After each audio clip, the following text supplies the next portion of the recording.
Welcome to Capital One Arena in the nation's capital, Washington, D.C. Huskies need this one.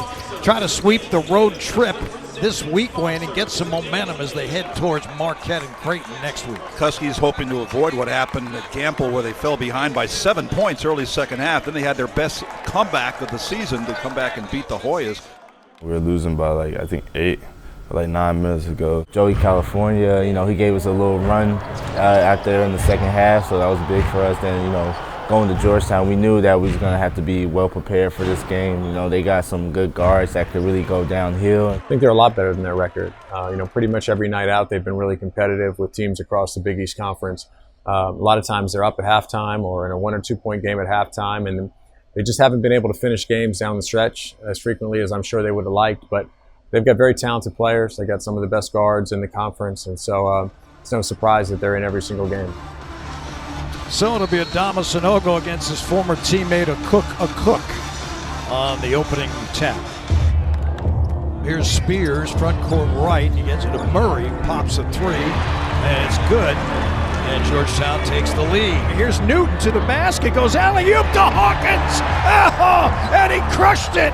Newton spins into traffic, back to Sanogo, sets and fires a three. Good! Adama! And he now has 1,001 career points at UConn. Brandon Murray ties this thing up at 36. Newton goes alley-oop to Andre!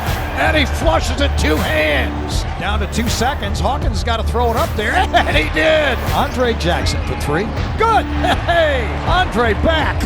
Jay Heath has it at the hash, and he'll try a three. Good! Oh, man. 6 threes by Georgetown, and they're back in it again. Timeout UConn. Now they have a 3-point lead with 51.6 left and the ball. Scoring here, I think, is more important than using all 30 seconds. Well, of course, it's a one-possession game right now. Yeah, so there was a situation late in the game where we had a 3-point lead and we really wanted to put pressure on the rim. Earlier in the game, we'd had some success with Tristan Newton in one of our actions, so we were able to put him in a dribble handoff where he was able to get downhill, and the game opened up from there. Here's Tristan Newton. He's had a great game. It's rejected by a Cook, but they keep it out to Caravan. He got it! Caravan, another huge three! And that's probably the play of the game. Started by Jackson, saving that play with the hustle. And Andre's probably one of 5 or 10 players in the country that would have had the awareness and the capability to find that cross-court pass to Alex, threw it on a dime, and Alex knocked down pretty much the kill shot there. And that'll do it. UConn is going to escape. 68-62, they win it in D.C. And they get back above 500 in conference play at 7-6. 2 of the top 21 teams in the country meeting here tonight for the second time. First time around, Marquette got the better of the Huskies 82-76 in Milwaukee. Great game, great crowd there, and we're expecting the same here tonight in Hartford. Marquette, big game. Lost them back in Milwaukee. So we knew we had to get this one. They were a top 10 team. They were a really good team. We felt like we had given away an opportunity at Marquette. We were up 11 in the first half of that game and didn't play particularly well in the second half. So we knew a lot was at stake. We had a big week with the Marquette game and the Creighton game coming up, and it was really important for us to take care of our home court. Felt like we should have beat them the last time at their place, but road games are always tough. So I was just going to come out with energy, get our groove back. Marquette in their road blue. UConn in the home white. They win the opening tip. Down low to Sanogo, try to save it. He does. Back to Caravan. They get 5 to shoot now. Got to get it off. It's going to be Hawkins, who pulls up and fires and hits. Kolek gets it back down the baseline. Good defense inside. Caravan to the cutting Sanogo, floats it up and in. Kick it back to Jones. Jones work right sideline. They spin it into the paint. It comes loose. Newton sprints to the front court. Gives to Jackson, and he flushes it. And this crowd has gone crazy. Newton to the front court, top of the key. Gives it up to Nahima Lane for a jumper. That's good. 17-4. This crowd, 15,000 strong, on their feet. Unbreakable, unstoppable. I push to the edge and take it all. I'm born to be untamable. Go right to the edge and never fall. Born of the fire. I'm taking it higher. Unshakable, unstoppable. I push to the edge and take buzzer from 42 feet away. That wasn't a three, Wayne. That was a four. Oh, what a way to end the first half. It kind of felt good off my hands, so like when it came off, I was like looking at it, I'm like, oh, that thing looked good, you know, so it went in. Newton to a lean for a three ball. Ends the half, much to the dismay of the crowd here at Butler. That Butler shot, that kind of felt good off my hand as soon as I released it. I mean, I don't know, I kind of feel like I always had a knack for like in the game situation shots. I mean, not even just here. I mean, I think back at Tech, I could hit a couple shots there. 5 seconds. They're not giving it. For the tie! Yes! Incredible! March Madness is alive and well.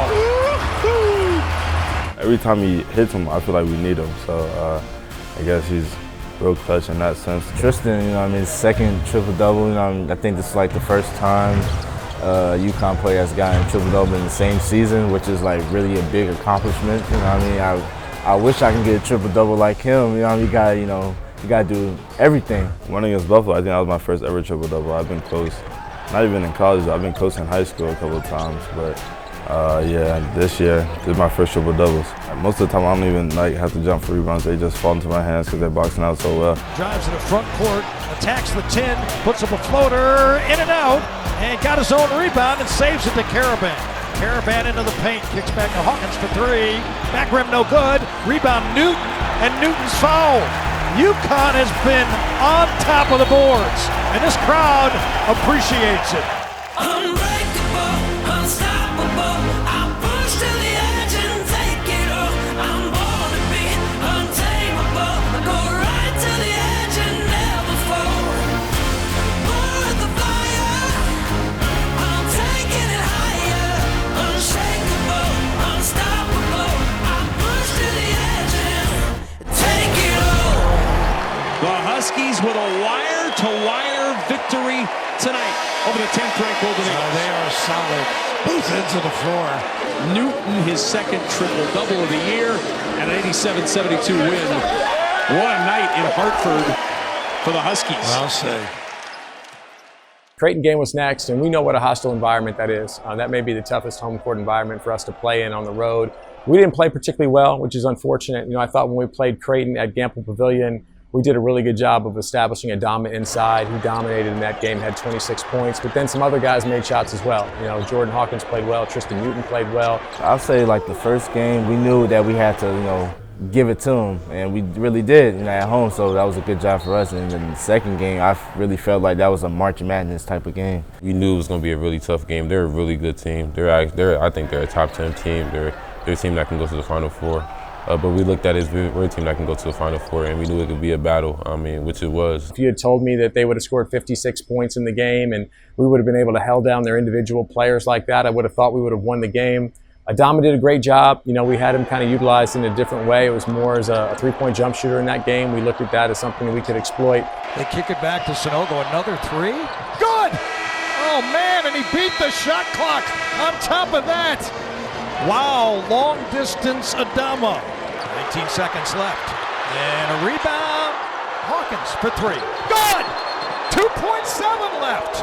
And they're going to review it. They're going to see if it was a three or a two.